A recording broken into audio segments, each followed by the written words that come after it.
Irmãos, nós estamos falando sobre o destino dos crentes depois da morte. E nós estudamos já 2 textos da Escritura sobre esse assunto.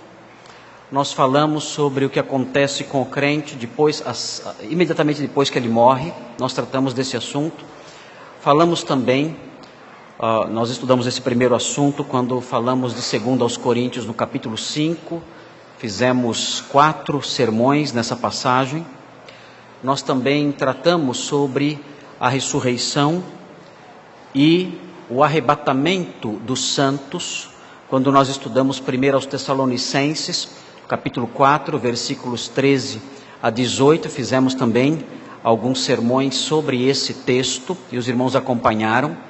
Eu não sei quantos sermões já temos no total, pastor Thomas sabe? São 6, 7, eu não sei. 7 sermões sobre esse assunto. E hoje eu quero introduzir um tema relacionado à vida futura do cristão. E esse tema, o nome dele é o reino milenar de Cristo.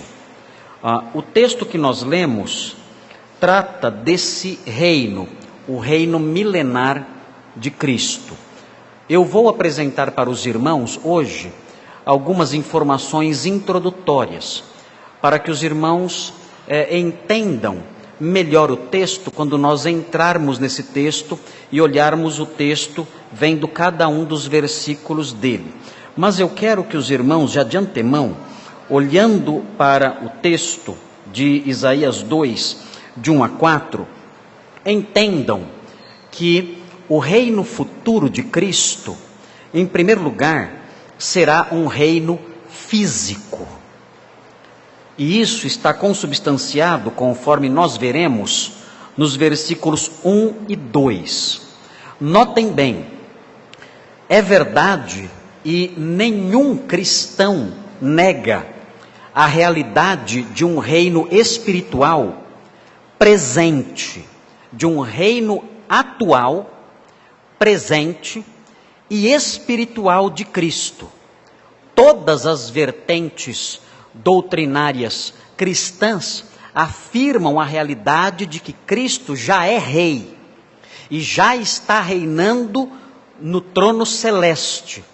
E nós sabemos disso, o próprio Senhor Jesus disse isso para Pilatos. Ele disse: o meu reino não é deste mundo, ele afirmou. Mas completando essa palavra, o Senhor Jesus disse: mas agora, ele diz, o meu reino não é deste mundo. Se fosse deste mundo, eu invocaria o Pai e ele me atenderia e eu seria então estabelecido aqui como rei. Mas, ele diz, agora o meu reino não é daqui. Então existe uma dimensão presente do reino de Cristo. Ele está no céu agora, reinando, à direita do Pai, à direita da majestade nas alturas. Esse quadro é frequentemente apresentado nas Escrituras. O fato do Senhor Jesus reinar, isso é inegável desde já. O Senhor subiu aos céus e se assentou à direita de Deus e reina. Ele tem toda a autoridade sobre o céu e a terra, de modo que ele já é rei, e nós somos os seus súditos, e já lhe devemos obediência, e o Senhor governa, e tudo que há no universo está debaixo do seu cetro soberano e adorável. Mas existe uma dimensão do reino de Cristo, que é futura, histórica, política e física, e esse reino histórico, que vai invadir a história, que vai invadir o tempo e o espaço, que vai se estabelecer neste mundo e se expandir sobre todas as nações, um reino político, de justiça, de verdade, um reino palpável. Esse reino ainda há de vir. Por isso Jesus disse a Pilatos: o meu reino agora não é daqui. E há nessa frase, quando ele diz, agora o meu reino não é deste mundo, há um nim a expressão, a palavra agora em grego é nin. Esse nin, no grego, é um nin, podemos assim dizer, que na frase é um nin enfático. Ele diz para Pilatos: olha, o meu reino não é deste mundo. Agora, o meu reino não é daqui. Mas um dia será. Um dia será. E o texto que vamos começar a tratar, é um texto que fala disso. Desse reino de Cristo, invadindo a história. Invadindo a experiência, a história, a política humana. E se concentrando aqui neste mundo, com uma capital, com um rei, com os seus súditos, com as nações, vivendo debaixo da sua autoridade suprema. E nós vamos aprender sobre esses assuntos, porque isso tem a ver com a nossa vida após a morte. Nós participaremos desse reino. E isso deve nos fazer vibrar. A nossa visão da nossa história particular é uma visão muito pequena. Nós imaginamos que a nossa história particular, a nossa história pessoal, se limita a este mundo. E quando nós temos uma visão tão pequenininha da nossa história neste mundo, nós caímos até em depressão. Que história chata. Que história chata. Eu aprendi na escola. O ser humano, ou o ser vivo, nasce, cresce, se reproduz e morre. Quanta vibração. Quanto entusiasmo nessa vida. O ser humano nasce, cresce, alguns não crescem, como eu. Se reproduzem, nem todos conseguem se casar e se reproduzir, e todos no final morrem. E essa visão da história, nossa, particular, pessoal, é deprimente, desesperadora. Por isso os homens aí fora vivem desesperados tentando dar algum sentido à vida. Porque eles sabem, eu já nasci, já cresci, já me reproduzi, só falta morrer. Deixa eu cair na farra. Porque a história está acabando. Nós os crentes temos uma visão diferente. Essa experiência neste mundo é apenas um sopro, um breve sopro, quando nós olhamos para a nossa história completa. Porque a nossa história individual, ela transcende a nossa vida. Ela vai além do túmulo. Depois ela supera o túmulo. E ela prossegue por um tempo sem fim num reino. E mesmo depois desse reino, quando esse reino chega ao seu fim, ou ao seu estágio final, esse reino dá espaço a um novo céu e uma nova terra que não tem fim. Meus irmãos, a nossa história neste mundo é apenas um cisco, um pontinho, se considerarmos a totalidade da nossa história. E isso deve nos entusiasmar e afastar de nós depressão, tristeza, angústia, desespero. Nós estamos na primeira linha do livro da nossa história. Estamos apenas na primeira linha dela. E não é a linha mais bonita. Não é a linha de maior entusiasmo. Não é a linha principal. Há um vasto livro pela frente. Há um vasto livro contando uma história maravilhosa da qual faremos parte. Então, em primeiro lugar, o texto nos versículos 1 e 2 nos mostra um reino físico. Na sequência, os irmãos chegam no versículo 3, e o versículo 3 mostra que esse reino será um reino de conhecimento. O reino futuro, o reino de Cristo que há de se estabelecer, é um reino de conhecimento. Todos conhecerão o Senhor, todos conhecerão a sua lei e a sua palavra. Hoje em dia, as pessoas erram, porque não conhecem a verdade. Mas no reino de Cristo haverá conhecimento da verdade, da palavra do Senhor, da lei do Senhor, da justiça do nosso Deus. Será um reino invadido por uma verdadeira tsunami de conhecimento da verdade. E finalmente, no versículo 4, nós aprendemos que esse reino que há de vir será um reino de paz. Uma paz sem fim. Uma paz real, paz entre as nações. As nações não aprenderão mais a guerra. Nós viveremos em paz nesse reino. E nós vamos refletir sobre isso, olhando para outras passagens que descrevem esse reino como um reino de paz. Mas hoje, nós não vamos caminhar por essas 3 características do reino. Não vai dar tempo. Hoje, nós não vamos olhar nenhuma das características do reino. O reino é físico, o reino é um reino de sabedoria, o reino é um reino de paz, mas nós vamos aprender isso na semana que vem. Hoje, nós vamos situar esse reino dentro da revelação bíblica para entendê-lo melhor. Então observem os irmãos, mantenham a sua Bíblia nas suas mãos, porque os irmãos vão caminhar comigo pelos aspectos introdutórios, por algumas informações introdutórias. E tendo passado essas informações introdutórias aos irmãos, nós vamos compreender melhor o lugar desse reino e a nossa participação nele. E depois disso, então, nós vamos encerrar a exposição de hoje. Essa introdução de hoje. E na semana que vem, então, entraremos no texto propriamente dito. Em primeiro lugar, o que deve ficar claro em nossa mente é a sequência desses eventos. Onde nós estamos, o que já aconteceu, o que vai acontecer, o que nos aguarda, como as coisas vão caminhar até esse reino. Bem, para que os irmãos compreendam isso, é preciso que os irmãos me acompanhem numa pequena jornadinha, uma pequena viagenzinha por algumas breves passagens da Escritura. O que nos aguarda amanhã?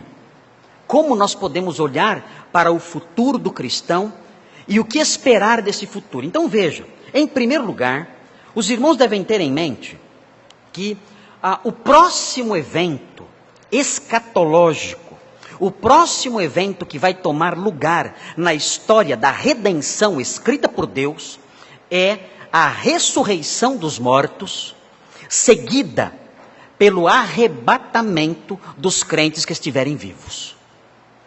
Esse é o próximo evento escatológico, o que vai acontecer no plano, nos projetos de Deus para o futuro.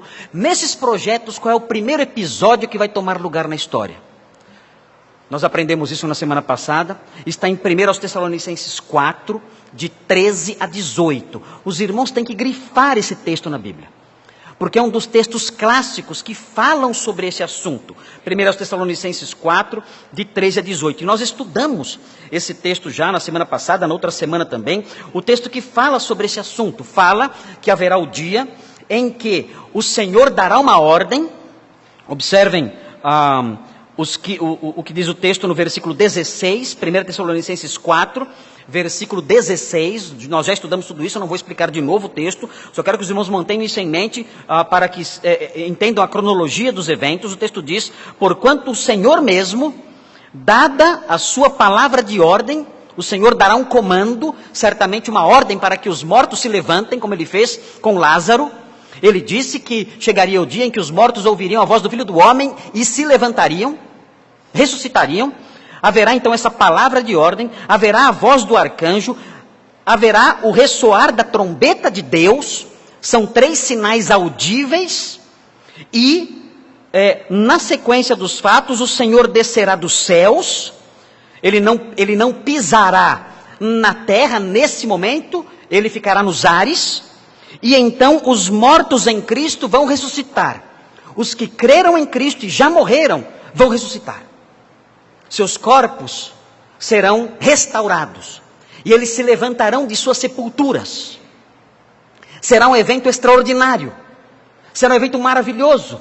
Os nossos queridos que já morreram, nossos irmãos na fé que partiram para a eternidade, cujas almas agora estão com o Senhor, essas pessoas todas terão agora não somente suas almas resgatadas, que já estão, na verdade já estão resgatadas, mas os seus corpos também serão resgatados. E eles se levantarão de suas sepulturas. E mesmo aqueles que tiveram seus corpos desfeitos, o Senhor vai refazer esses corpos e eles se levantarão. E depois disso, diz o texto, os que estiverem vivos naquele dia, eles terão seus corpos transformados. Em 1 Coríntios 15, o apóstolo Paulo fala que isso acontecerá num átomo, num momento indivisível. Num abrir e fechar de olhos, os vivos terão seus corpos transformados. Eles que têm os seus corpos, nós que temos nossos corpos agora corruptíveis, que se deterioram, que estão envelhecendo, que estão morrendo, nós teremos os nossos corpos revestidos de incorruptibilidade. Seremos imortais. Não haverá mais deterioração, não provaremos mais a deterioração dos nossos corpos. E então nos uniremos aos crentes em Cristo ressurretos e haverá o arrebatamento da igreja. Todos então subiremos aos céus para o encontro do Senhor, com o Senhor, nos ares. E Paulo dizia, então estaremos para sempre com o Senhor. A partir desse instante, a nossa história, a partir desse ponto, até o fim sem fim, para usar a expressão que eu gosto de Santo Agostinho, que é o meu santo padroeiro, como todos vocês já sabem, para usar a expressão de Santo Agostinho, então entraremos no fim sem fim. Estaremos com o Senhor até o fim sem fim. O que vem depois disso? Subimos aos céus, encontramos o Senhor, é a noiva encontrando o noivo, é a noiva entrando nos aposentos do noivo. O que vem a seguir? Na sequência dos eventos, nós aprendemos que o que vem a seguir é a ira vindoura. Não é um tempo muito animador. A ira vindoura. Os irmãos devem se lembrar que quando nós estávamos estudando 1 Tessalonicenses 4, nós fizemos várias vezes alusões ao capítulo 1, versículo 10 de 1 Tessalonicenses, que diz: e para guardardes dos céus o seu Filho, a quem ele ressuscitou dentre os mortos, Jesus, que nos livra da ira vindoura. O que é essa ira vindoura? Essa ira vindoura, o Senhor Jesus colocou um nome nela. Há um título que se tornou um nome técnico para esse período, o período da ira vindoura, que é chamado pelo Senhor Jesus de a grande tribulação. É nesse período da grande tribulação que Deus derrama a sua ira sobre a humanidade. Vejam o que diz Mateus 24. Acompanhem. Os irmãos têm que criar em sua mente uma linha cronológica. É a história contada, mas não vivida. Mas uma história que, sendo contada e não vivida, é esperada. E nós podemos esperar com certeza. Porque a Bíblia diz que isso tudo é palavra do Senhor, e o Senhor não mente. O que ele diz é fato. Se já aconteceu ou não, não importa. Se não aconteceu, acontecerá, porque a sua palavra não falha. Vejam então Mateus 24. Vejam aqui a descrição de Jesus sobre esse período. Observe aí, prestem atenção. Diz assim, Mateus 24, versículo 15. Fala assim: quando pois virdes o abominável da desolação, ou a abominação desoladora, de que falou o profeta Daniel, no lugar santo, quem lê entenda, então os que estiverem na Judéia fujam para os montes. Quem estiver sobre o eirado, não desça a tirar da casa alguma coisa. E quem estiver no campo, não volte atrás para buscar a sua capa. Ai das que estiverem grávidas e das que amamentarem naqueles dias. Orai para que a vossa fuga não se dê no inverno, nem no sábado. Vejam, o sinal é esse. Quando vocês virem o abominável da desolação de que falou o profeta Daniel. O profeta Daniel falou de uma figura terrível. Um homem terrível, que se assentará no trono de Jerusalém, no templo de Jerusalém, e exigirá adoração para si. E dirá: eu sou Deus, e vocês devem me adorar. O texto diz: quando vocês virem que isso aconteceu, fujam. Porque está começando agora um período terrível. É o período da ira vindoura, que acontecerá, que será derramada sobre toda a humanidade. Vejam, o texto diz, no versículo 21, fujam, porque nesse tempo haverá grande tribulação, como desde o princípio do mundo até agora, não tem havido e nem haverá jamais. É um momento singular, é um tempo singular. Não tivessem aqueles dias sido abreviados, ninguém seria salvo, mas por causa dos escolhidos, tais dias serão abreviados. O que vai acontecer? A Bíblia diz que a igreja, tendo sido arrebatada, E tendo iniciado a grande tribulação, mesmo assim, muitas pessoas se converterão nesse período. Porque o evangelho do reino, diz o Senhor, será pregado a toda criatura. Então haverá um grande despertamento, mesmo no meio do sofrimento e da perseguição. Muitos aceitarão o Senhor, porque o evangelho se expandirá grandiosamente nesse tempo. E essas pessoas, os escolhidos, por causa deles, esses dias serão abreviados. Não é que eles têm 24 horas, vai cair para 18, não é isso. Não é isso que vai acontecer. Ah, nossa, já estamos na grande tribulação, porque, nossa, o mês de janeiro já está na metade. Os dias estão sendo abreviados. Como passou rápido 2015. Nossa, cada dia parece ter 18 horas, 15 horas. Não tem nada a ver isso com grande tribulação, com abreviar dias. Abreviar dias significa abreviar o período. O período poderia ter 15 anos. Deus reduziu para 7 anos. Isso é que significa abreviar os dias. Não é reduzir as horas. O dia tem 24 horas. Pode contar. Pode contar quem quiser. Pega um relógio, fica contando. Vai ver. É 24 horas. Não vai mudar. Ok? Não entendam mal o texto bíblico. Continuando então. Esses escolhidos, se não fosse por eles, os dias seriam mais numerosos.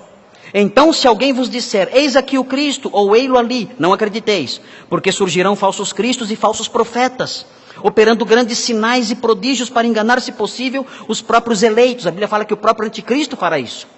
Com o falso profeta, eles farão grandes sinais, assim como os seus delegados. Vede que vou-lo tenho predito. Portanto, se vos disserem, eis que ele está no deserto, não saiais. Ou ei-lo no interior da casa, não acrediteis. Porque assim como o relâmpago que sai do Oriente e se mostra no Ocidente, assim é de ser a vinda do Filho do Homem. Onde estiver o cadáver, aí se ajuntarão os abutres. Há uma discussão acerca do sentido desse texto. O que significa onde estiver o cadáver, aí se juntarão os abutres. Certamente o significado é o seguinte: onde estão os falsos mestres, aí estarão os seguidores perversos. Os falsos mestres são os cadáveres e os abutres são seus seguidores. Há falsos mestres hoje? Sim, é carniça. Falso mestre é carniça. E os seus seguidores? São urubus, são abutres, são chacais. Onde está a carniça, lá estão os chacais. Se você vai atrás de falso mestre, você é um urubu. Não é uma ovelha. O falso mestre não é apóstolo, não é profeta de Deus, nada disso. Ele é um cadáver, ele é carne podre. Ele é carne podre cheia de bicho. É isso que ele é, cheira mal. E quem segue esses homens são abutres, são hienas, são chacais. São aves de rapina. Pessoas que gostam de coisa podre, por isso estão lá. Ovelha não come carniça. Quem come carniça é urubu. Então se você segue isso aí, você é um urubu. Ah, que feio, eu não queria ser urubu, eu queria ser pombinha. Então saia disso, fuja disso. Diga ao Senhor, Senhor, eu quero ser ovelha, não quero ser urubu. Então quer ser ovelha? Siga o pastor, não vá atrás da carniça. Siga o pastor e não a carniça. Então você vai deixar de ser urubu e vai se tornar ovelha. Muito bem, o que acontece logo em seguida? Então nós vemos isso, a ressurreição dos mortos, o arrebatamento da igreja, a ira vindoura. O que vem logo a seguir? Basta os irmãos olharem o próprio texto. O que vem depois dessa grande ira, da ira vindoura? O texto diz no versículo 29, no versículo 30. Logo em seguida a tribulação daqueles dias, o sol escurecerá. A lua não dará sua claridade. As estrelas cairão do firmamento e os poderes do céu serão abalados. Então aparecerá no céu o sinal do Filho do Homem. Todos os povos da terra se lamentarão e verão o Filho do Homem vindo sobre as nuvens do céu com poder e muita glória. É a vinda do Senhor. Ele volta. Desta vez, ele volta para colocar os seus pés sobre o Monte das Oliveiras, conforme nós aprendemos no sermão passado. Ele colocará os seus pés sobre o Monte das Oliveiras e o monte se partirá ao meio. E ele virá, diz a Bíblia, com os seus santos. Eu quero chamar a atenção dos irmãos para isso.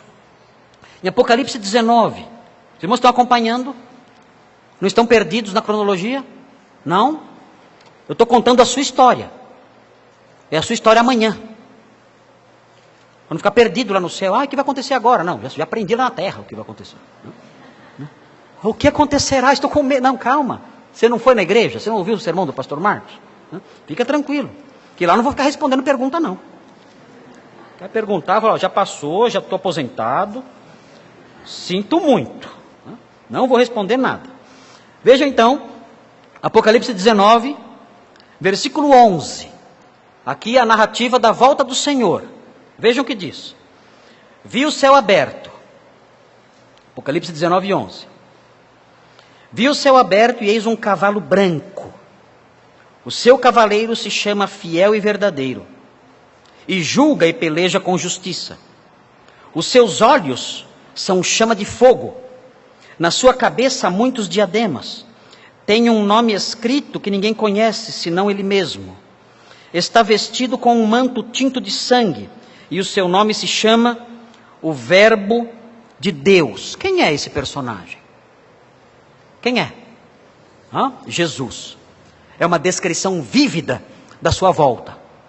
As pessoas pensam que Jesus vai voltar, né, com aquela carinha, rosadinha, com trancinhas, né, trancinhas loirinhas, cachinhos. Não.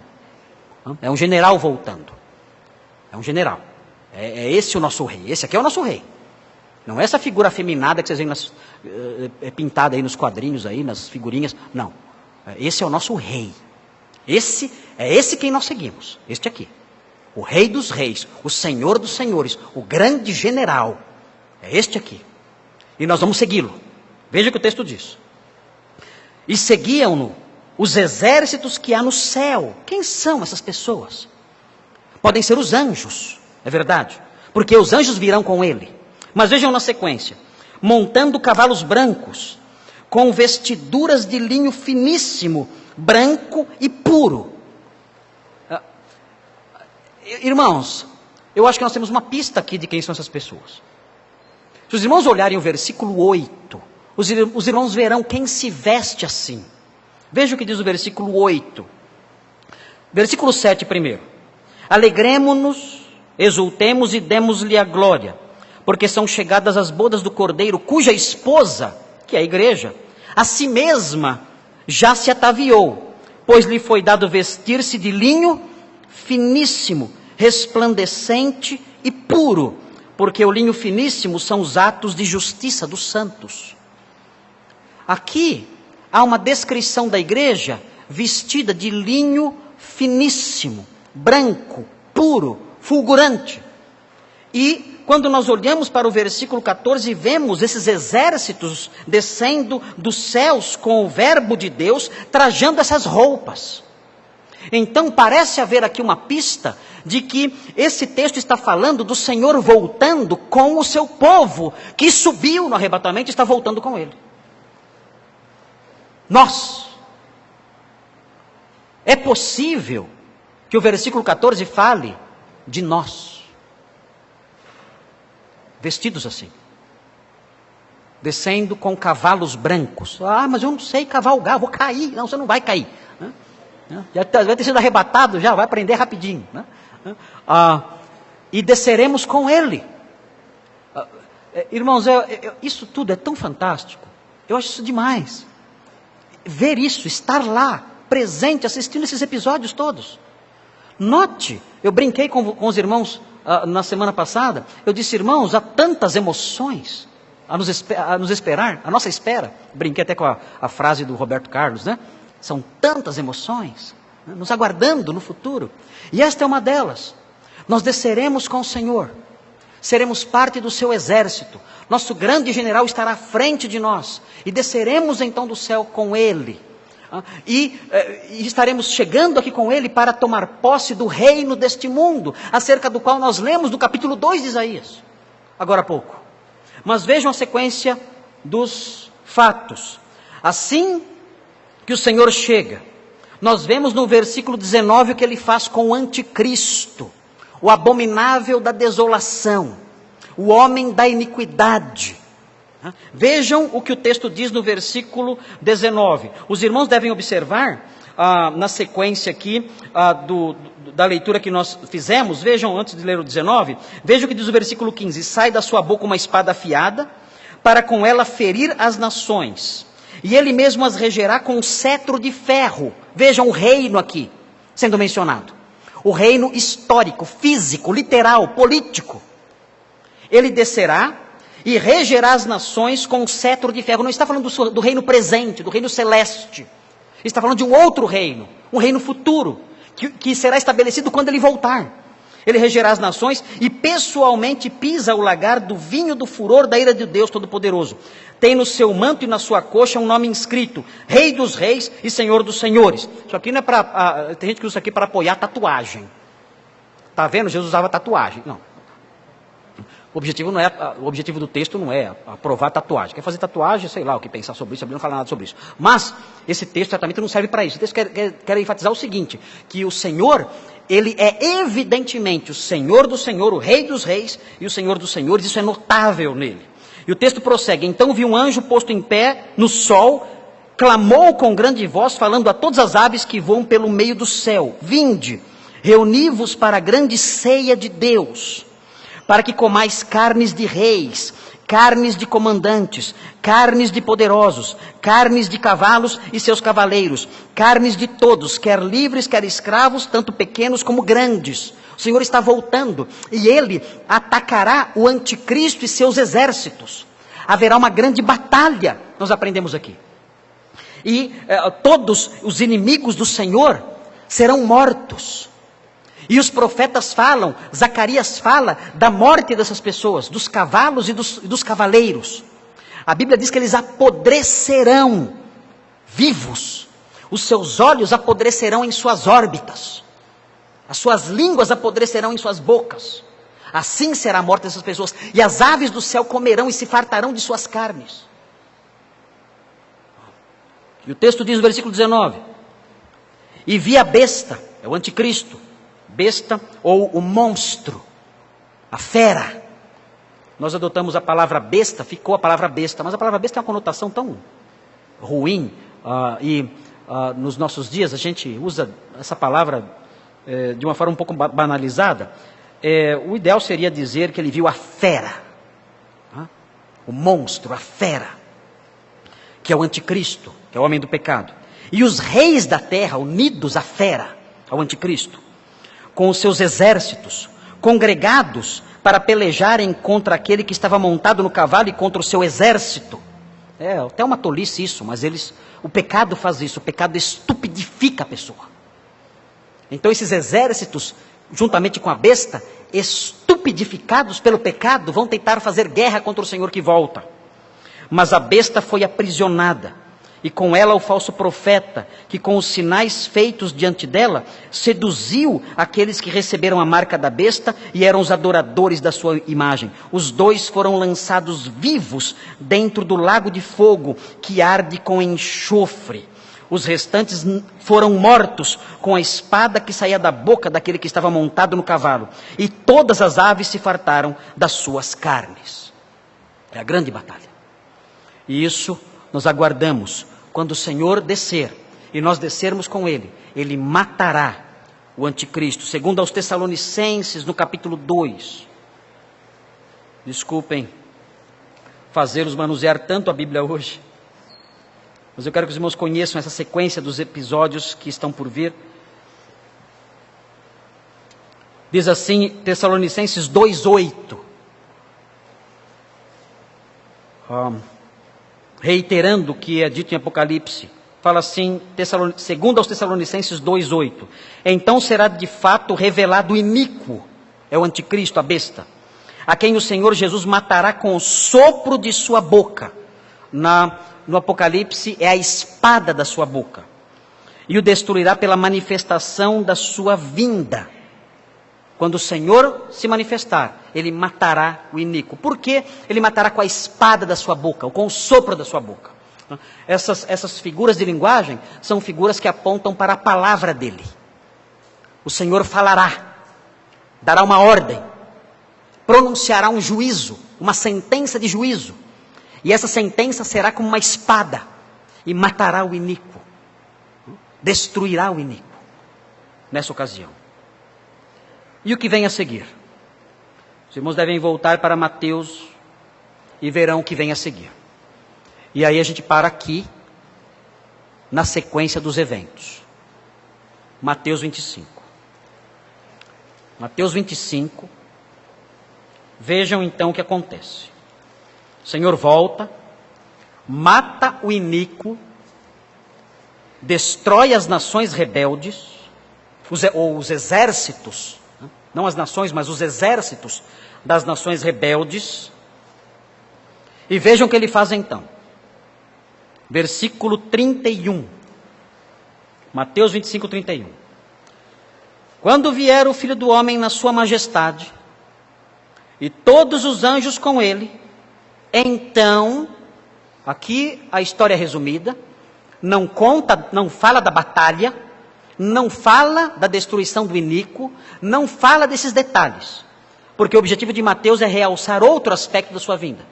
O texto diz que ele vem, se assenta no trono da sua glória. Onde é esse trono? Ele vem e se assenta no trono. Onde é esse trono? É aqui.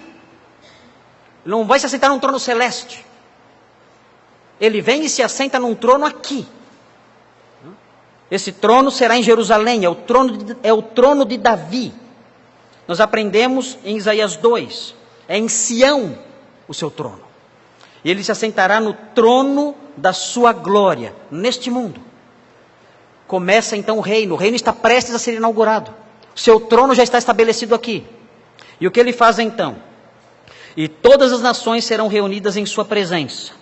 E ele separará uns dos outros, como o pastor separa dos cabritos as ovelhas. Note bem, o Senhor é pastor e é rei. Mas para que ele seja rei, no reino onde você vai habitar, é necessário que você seja ovelha agora.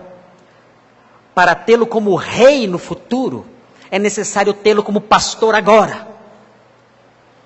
Se você não tiver-lo como pastor agora, você não o terá como rei no futuro. O texto prossegue. E porá as ovelhas à sua direita, mas os cabritos à esquerda. Quem são as ovelhas? São aqueles que creram durante a grande tribulação. Eles creram e serão separados. Os que não creram são os cabritos e ficarão à sua esquerda. Então o rei dirá, vejam, aqui ele já é chamado de rei. Ele já se sentou no trono. O reino começou e o reino começa com um julgamento. É o rei juiz. Então o rei dirá aos que estiverem à sua direita: vinde, benditos de meu Pai, entrai na posse do reino que vos está preparado desde a fundação do mundo. E ele explica, ele diz por que eles deverão entrar, e na sequência ele afirma que os demais, os que estiverem à sua esquerda, não entrarão nesse reino. O texto diz, no versículo 46, irão estes, os cabritos, para o castigo eterno, porém os justos para a vida eterna. Então se inicia o reino. O reino acerca do qual lemos em Isaías capítulo 2. É tudo isso que nos aguarda. É isso que os irmãos vão viver. Os irmãos experimentarão essas coisas. Os irmãos que morrerem vão ressuscitar. Os que estiverem vivos, se ele voltar na nossa geração, serão transformados. Subiremos, estaremos com ele nas bodas do Cordeiro. E ficaremos com ele ali por um período, o período da grande tribulação, quando a ira do Senhor será derramada. E então voltaremos, desceremos com ele. E ele então destruirá os seus inimigos e estabelecerá o seu reino. E nós estaremos juntos com ele, nesse reino maravilhoso, acerca do qual Isaías fala no capítulo 2 do seu livro. Quem entrará no reino messiânico? Bem, nós aprendemos, quando nós olhamos Apocalipse 19, o texto que nós lemos há pouco, o texto que fala do Senhor descendo do céu com os seus santos vestidos com vestiduras brancas de linho finíssimo. O texto mostra, o texto indica que quem entrará nesse reino, em primeiro lugar, são aqueles que foram arrebatados. Aqueles que foram arrebatados, ressurretos ou transformados, eles entrarão para esse reino. O reino será composto por pessoas assim. Pessoas transformadas fisicamente em seu corpo, pessoas ressurretas também estarão lá. Quem mais participará desse reino? Nesta segunda identificação, nós temos que olhar para Daniel, no capítulo 12, versículo 13. Daniel 12, 13, parece indicar, note bem, a escatologia não é muito clara. A escatologia tem pontos um pouco nebulosos, mas nós temos alguns indícios que a Bíblia deixa e que nos permitem caminhar um pouquinho, meio que às apalpadelas, podemos criar uma escatologia com certo grau de segurança. Vejam aqui Daniel 12, versículo 13. Notem bem, aqueles que ressuscitaram quando houve o arrebatamento da igreja, foram os crentes em Cristo. E os que morreram na época do Antigo Testamento? E os santos do Antigo Testamento? Quando eles vão ressuscitar? O texto diz em Daniel 12, versículo 13. O anjo falando a Daniel: tu, porém, segue o teu caminho até o fim, pois descansarás, uma alusão à morte, e ao fim dos dias, no final das eras, te levantarás. Está falando da ressurreição de Daniel. Te levantarás para receber a tua herança. É possível, então, que um outro grupo que vai participar da herança do reino milenar, do reino messiânico, sejam os crentes ressurretos do Antigo Testamento. Daniel, Abraão, Davi, os profetas, todos se levantarão para tomar posse do reino acerca do qual falaram, o reino que esperaram por toda a sua vida. Eles agora, onde estão essas pessoas? A alma deles está nos céus. Eles estão ali aguardando o dia da ressurreição. E é então bem possível que a ressurreição deles aconteça no momento em que o Senhor inaugurar o seu reino messiânico. Eles então se levantarão e entrarão na posse da sua herança. Você pode já escolher quem você quer conhecer primeiro. Quem você quer conhecer no reino? Quer conhecer Daniel? Você o verá no reino. Você conversará com ele. Você vai perguntar para ele: Daniel, você ficou com medo na hora que os leões chegaram pertinho de você? Você poderá conversar com Abraão. Você poderá se sentar à mesa com Isaías, com Jeremias. Se sentar com eles à mesa. E cear com eles. E falar com eles. E conhecê-los pessoalmente.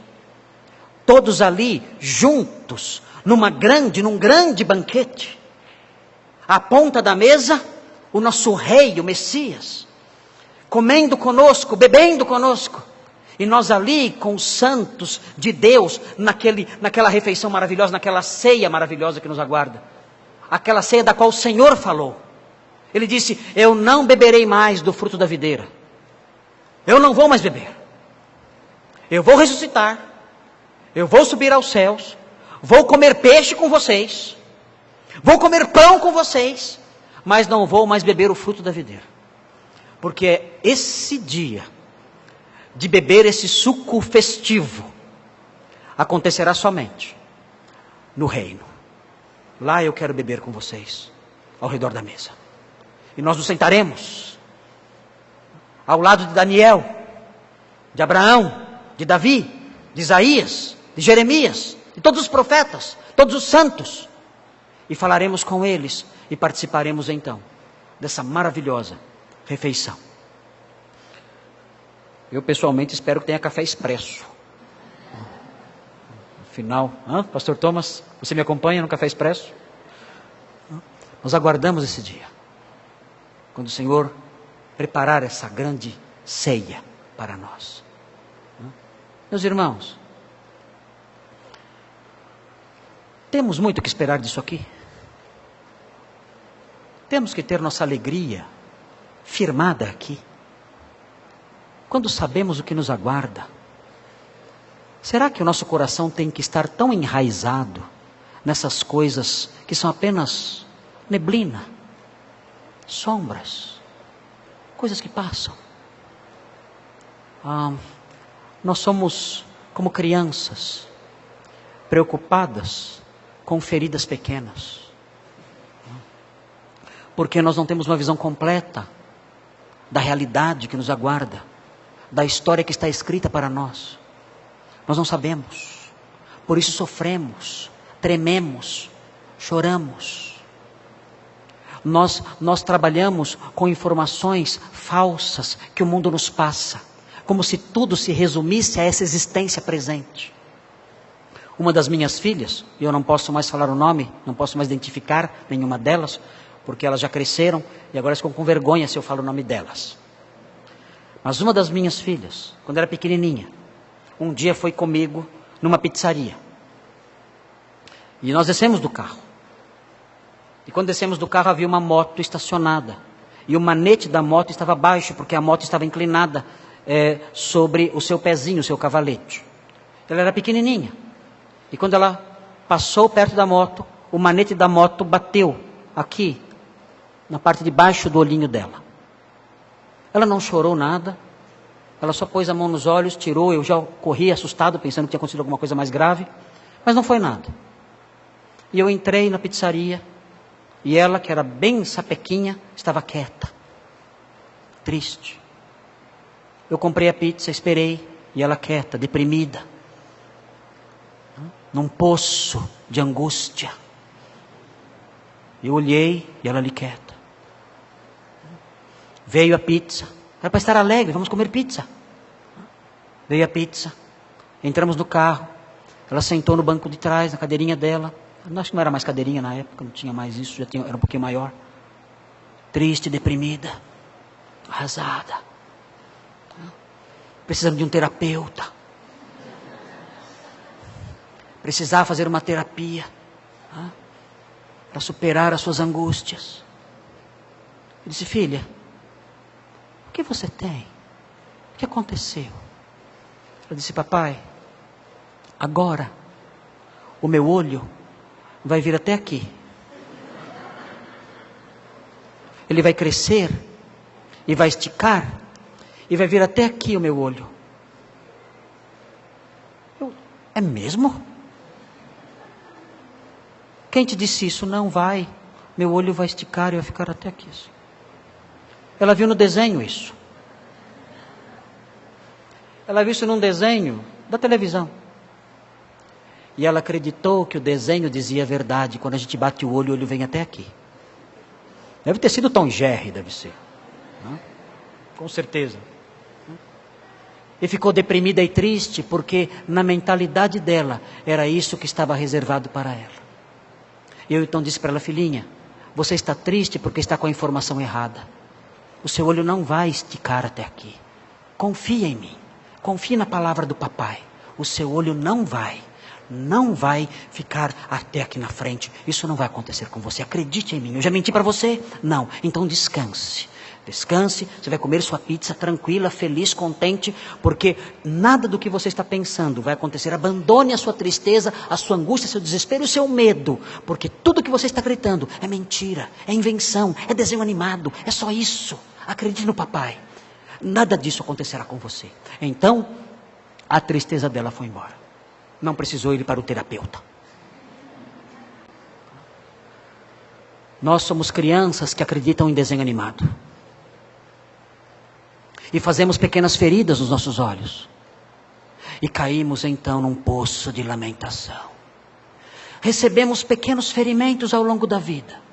E aquilo nos joga no chão. e nos destrói, nos esmaga.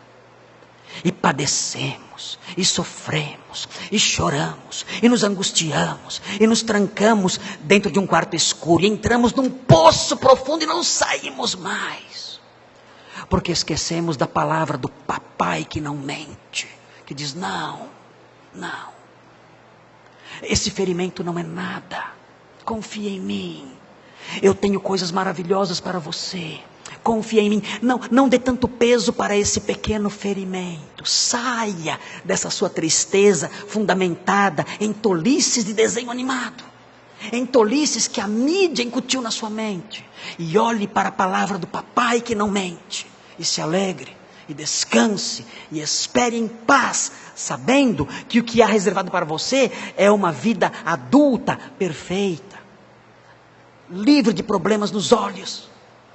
Essa ferida, pequena ferida, não vai destruir e não pode destruir a sua felicidade.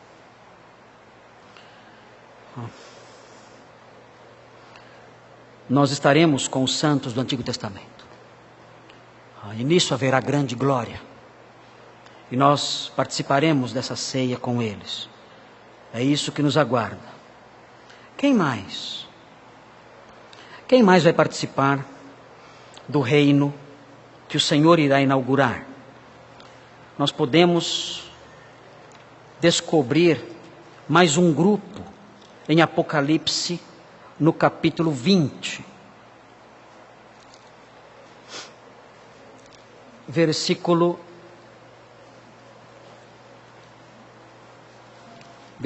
4. Eu já estou chegando ao final dessa listagem. Nós vamos já chegar na conclusão. Apocalipse 24:6 mostra um outro grupo que vai entrar nesse reino maravilhoso. Apocalipse 20, versículo 4. Diz assim: vi também tronos. Apocalipse 20, versículo 4. E nestes sentaram-se aqueles aos quais foi dada a autoridade de julgar. Vi ainda as almas dos decapitados por causa do testemunho de Jesus, bem como por causa da palavra de Deus, tantos quantos não adoraram a besta, nem tampouco a sua imagem, e não receberam a marca na fronte e na mão, e viveram. Eles ressuscitaram. Os que morreram durante a grande ira de Deus, durante o período da grande ira de Deus, os convertidos, os que se converteram durante o dia da ira, durante a grande tribulação, os que se converteram e foram mortos pelo anticristo, o texto diz que nesse dia eles viveram, e vejam a sequência, e reinaram com Cristo durante 1000 anos. É outro grupo que entra para o reino, e o texto prossegue: os restantes dos mortos não reviveram até que se completassem os 1000 anos, são os incrédulos. Estes vão demorar para ressuscitar. Talvez eu fale ainda nessa sequência de estudos sobre a vida após a morte, talvez eu fale sobre os incrédulos. E o texto prossegue: esta é a primeira ressurreição. Bem-aventurado e santo é aquele que tem parte na primeira ressurreição. Sobre esses a segunda morte não tem autoridade, pelo contrário, serão sacerdotes de Deus e de Cristo, e reinarão com ele os 1000 anos. Então nós temos aqui 3 grupos entrando para o reino: os que vêm com Cristo dos céus, ressurretos e transformados, os santos do Antigo Testamento, e os que ressuscitam depois de terem sido mortos pelo anticristo na grande tribulação.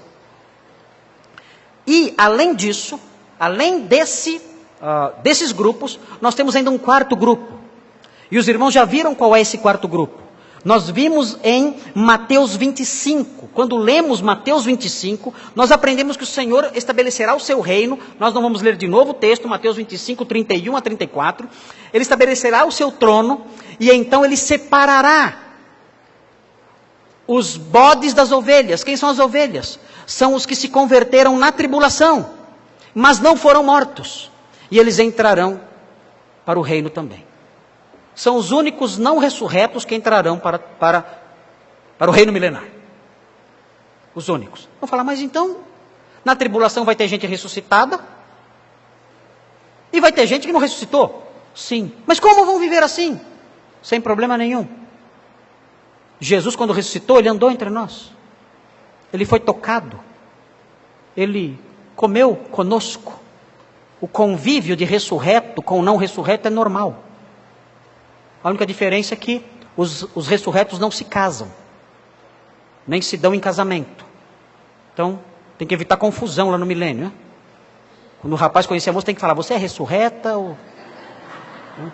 Não sou ressurreta, então, me dá licença que não vou perder muito tempo com você, né?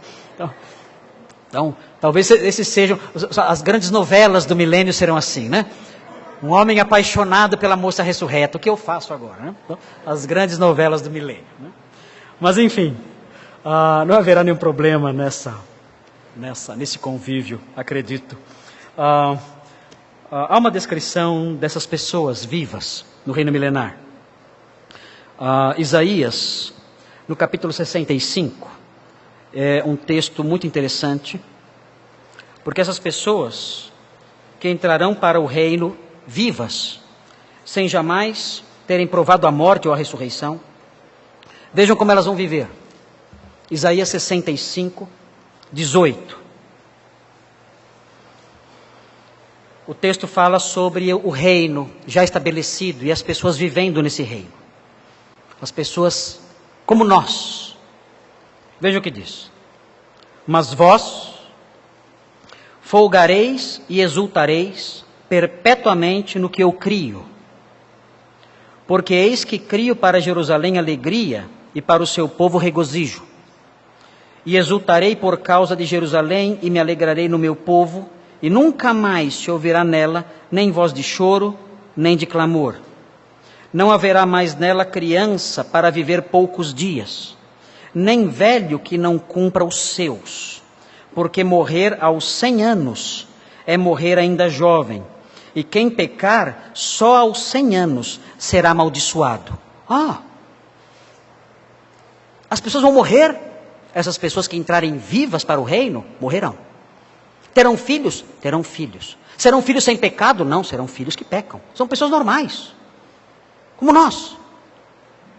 Mas haverá longevidade. Haverá longevidade. O texto não fala sobre o que acontece depois que elas morrem. Nada disso nos é revelado. O texto não fala o que acontece com os mortos no milênio. Não sabemos. Talvez eles compareçam no juízo do grande trono branco para entrar no novo céu e na nova terra. Mas nós não temos informações sobre o que acontece com as pessoas que morrem no milênio. Sabemos apenas que serão pessoas que ainda cometerão pecado, aprenderão, claro, a justiça, aprenderão a verdade, mas serão pessoas normais como nós, não terão sido ainda transformadas espiritualmente, libertando-se da natureza pecaminosa ou libertando-se da morte. Por isso, no final do milênio haverá uma rebelião. Satanás será solto e instigará as nações contra o rei. Como ele vai encontrar pessoas que terão a inclinação para ir contra o rei? São os filhos desses homens. Essas pessoas terão filhos que se casarão entre si. E serão pessoas que estarão sujeitas ao rei, mas serão pecadores. E no final Satanás reunirá pessoas rebeldes para atacar o rei. Será a última batalha de que fala a Bíblia. Antes do juízo final, antes do juízo do trono branco. Vejam, 21. Eles edificarão casas e nelas habitarão. Plantarão vinhas e comerão o seu fruto. Não edificarão para que outros habitem. Não plantarão para que outros comam. Porque a longevidade do meu povo será como a da árvore. E os meus eleitos desfrutarão de todo as obras das suas próprias mãos. Não trabalharão debalde. Vai ter água encanada no milênio. É isso? É isso? Claro que não, né? Não trabalharão debalde significa não trabalharão à toa. Né? Não trabalharão infrutuosamente. Por favor, hein, irmãos? por favor. Nem terão filhos para calamidade, porque são a posteridade bendita do Senhor, e os seus filhos estarão com eles. E será que antes que clamem, eu responderei? Estando eles ainda falando, eu os ouvirei. Vejam a natureza, versículo 20. O lobo e o cordeiro pastarão juntos. A gente hoje só vê no máximo esquilos brincando por aí, né? No máximo esquilinhos. Isso para quem mora em Atibaia. Quem mora em São Paulo não vê nem isso, só vê cachorro e rato, né? Mas quem mora em lugares onde dá para viver ainda, vê de vez em quando um macaquinho, um esquilinho, um tatuzinho, um gambazinho. Aqui em São Paulo é só gato, cachorro e rato, né? E o texto prossegue: o leão comerá palha como boi. Notem, o leão comerá palha como boi, pó será a comida da serpente, não se fará mal, nem dano algum, em todo o meu santo monte, diz o Senhor. É uma restauração completa, paz completa, no reino adorável do príncipe da paz. É isso que nos aguarda no reino milenar. Bem, na semana que vem vamos olhar Isaías 2 e vamos conhecer melhor esse reino. Mas eu quero apontar algumas aplicações antes de nós sairmos, antes de nós cantarmos o último hino. Primeira aplicação que eu quero destacar, eu acredito que eu já falei sobre ela, é a seguinte: a vida neste mundo é apenas uma pequena partícula de nossa história pessoal. Por isso, não se prenda a ela como se ela fosse a totalidade de sua existência, como se todo bem tivesse que ser vivido aqui, ou como se todo mal devesse ser visto com inconformismo aqui. Da perspectiva da Bíblia, nossa história neste mundo é só um sopro. Essa história não é a parte principal da nossa história e nem a mais importante. Temos uma história vibrante pela frente e não podemos nos apegar profundamente às tristezas, angústias e frustrações da nossa presente vida. Uma outra aplicação que eu escrevi e que eu quero compartilhar com vocês: os crentes, nos textos que lemos, são descritos vestindo linho branco, que são seus atos de justiça. Hoje em dia, há uma grande preocupação com roupas. Muita gente se preocupa com roupas, mas, ainda que isso não seja errado, se preocupar com roupas, o fato é que nós, os crentes, temos que nos preocupar com essas roupas de justiça desde já. Nós vamos trajar o linho branco, puro e finíssimo da justiça. E nós temos que nos acostumar com essa roupa. Nós temos que desde já nos trajar assim, com atos de retidão, de verdade e de pureza. Essa é a nossa vestimenta. Vista-se assim. Olhe para você. Olhe para o seu coração. E veja se você está revestido de pureza, ou se há máculas, ou se há sujeira em sua roupa. E lave-se, purifique-se, e ande diante do seu rei com o manto branco, finíssimo da justiça e da verdade.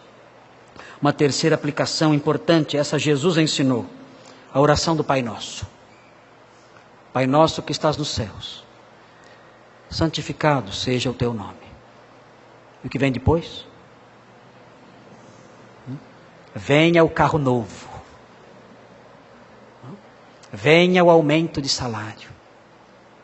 Venha a casa própria. Venha para a Igreja Universal.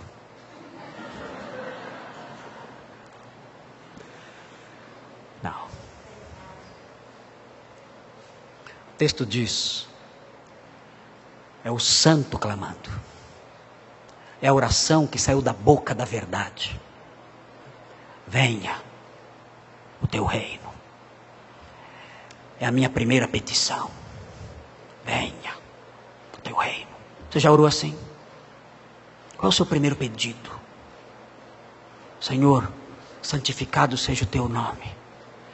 Venha o teu reino. Depressa, Maranata, venha. Vem hoje. Vem hoje antes do sol se pôr. Vem depressa, venha o teu reino, eu quero me sentar à mesa. Eu amo o teu reino. Estou cansado deste mundo, estou cansado deste mundo que jaz no maligno, do príncipe deste mundo. Venha o teu reino, pois eu quero viver debaixo do seu cetro poderoso, soberano e adorável. Venha o teu reino de paz, príncipe da paz. Venha o teu reino forte, ó Deus forte, venha o teu reino. É o que eu aguardo, meu coração pulsa forte aguardando o teu reino. Venha o teu reino, ore assim, ore assim. Estamos aprendendo sobre o reino, suplique, Senhor, venha. Vamos nos unir numa só voz clamando, Senhor, venha o teu reino. Eu quero ver o trono, quero ver a coroa, quero ver o rei, quero ver o cetro, quero ver os anjos, quero ver seu séquito, quero ver sua corte, quero ver teu país, quero ver tuas muralhas. Venha o teu reino. Esse deve ser nosso clamor, nossa sede, nosso desejo, nosso anseio. Venha o teu reino. Clame ao Senhor hoje à noite. Peça, Senhor, não deixe amanhecer. Venha o teu reino agora. Clame a Ele para que o reino venha. Somos seus súditos. O reino não está fixado na história ainda, mas os súditos estão. E o rei é real, em todos os sentidos. Então obedeça-o desde já. Obedeça o rei agora.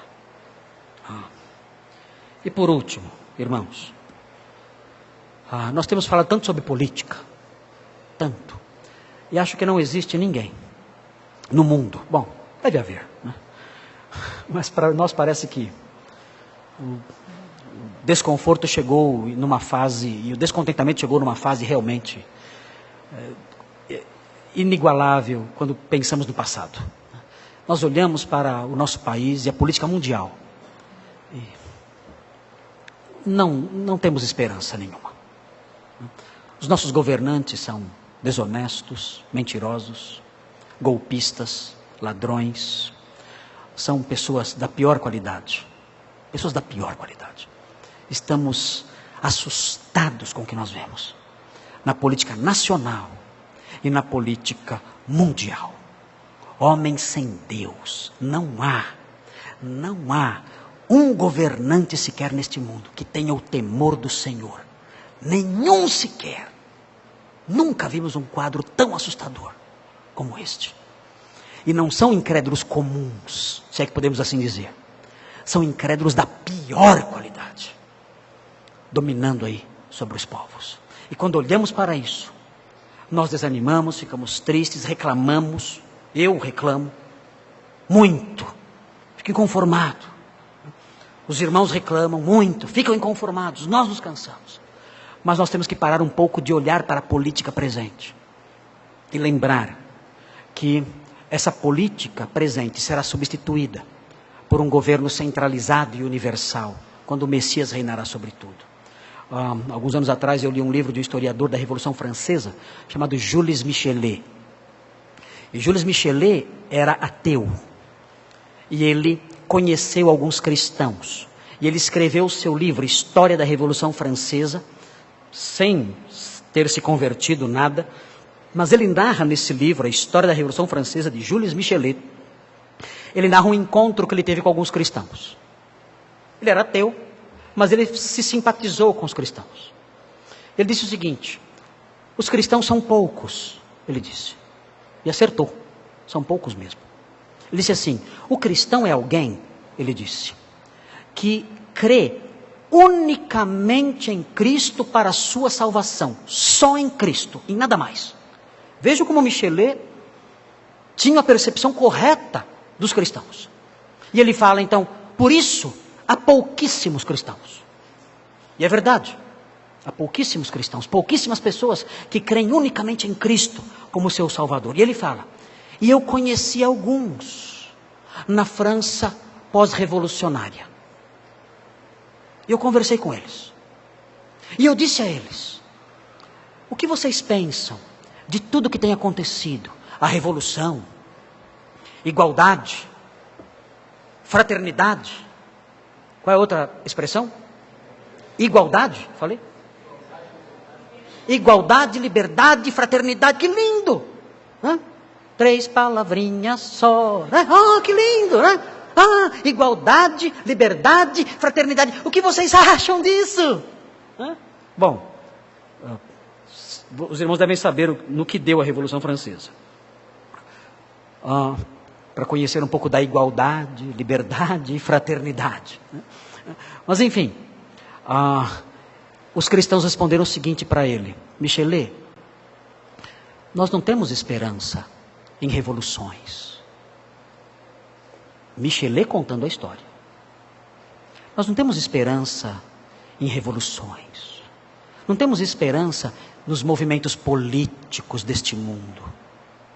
A nossa esperança está num dia em que uma nova ordem mundial será estabelecida, quando o Rei dos Reis voltar. Michelet ouviu isso e ele coloca em seu livro: isso é interessante, mas eu busco a minha paz em outros lugares. Pobre Michelet, porque não há paz em outros lugares.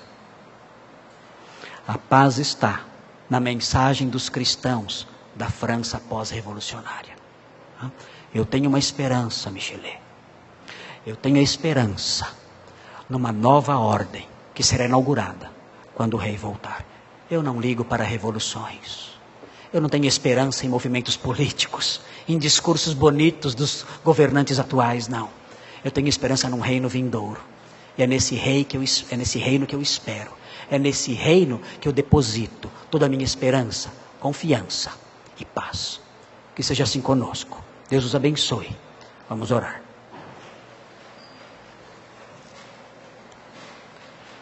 Santo Deus, obrigado pela maravilha da sua palavra, porque ela incendeia o nosso peito, ela incendeia o nosso coração, nos alegra, nos estimula, nos faz ver a pequenez de coisas que parecem grandes para nós, e nos faz ver a grandeza de coisas que esquecemos, achando que eram pequenas. Ajuda-nos, Senhor, a termos os olhos fixados na verdade. Enriquece-nos com a sua palavra, consola-nos com ela. Faça com que amadureçamos conhecendo-a mais e mais. Nós pedimos essas bênçãos. Louvamos ao Senhor por isso tudo. Em nome de Jesus. Amém.